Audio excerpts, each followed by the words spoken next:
တော့ကုတ်ကိုအရင်ဆုံးစုမယ်နော်ပြီးရင်စတီးကိုပပလေးပုတ်ပါမယ်ပြီးရင်တန်လိုက်ကိုစုမယ်နော်တန်လိုက်ကိုစုတဲ့အချိန်မှာညီညီညညလေးစုပါမယ်ရှင်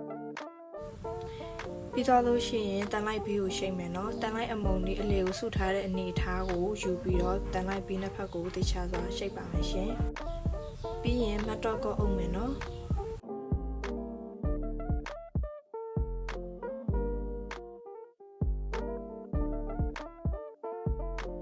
ပြီးရင် magic mirror နဲ့ line လေးတွေဆွဲပါမယ်တရွက်လေးဆွဲပါမယ်เนาะပြီးရင်တော့စတီးပုတ်ပါမယ်เนาะစတီးကိုတေချာစွာပုတ်ပါမယ်ရှင်နေရာမကျန်အောင်တေချာပုတ်မယ်เนาะ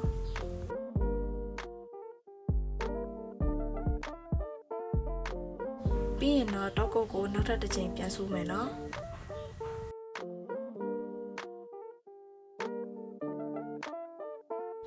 ပြီးရင်လက်မကတ်ကျဲ non-stick အဖြူရောင်နဲ့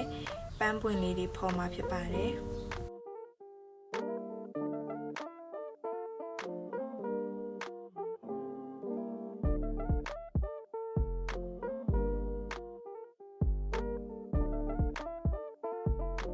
ပန်းပွင့်အထက်လေးကို3ထပ်နဲ့တခြားစွာဆွဲပြထားပါတယ်เนาะ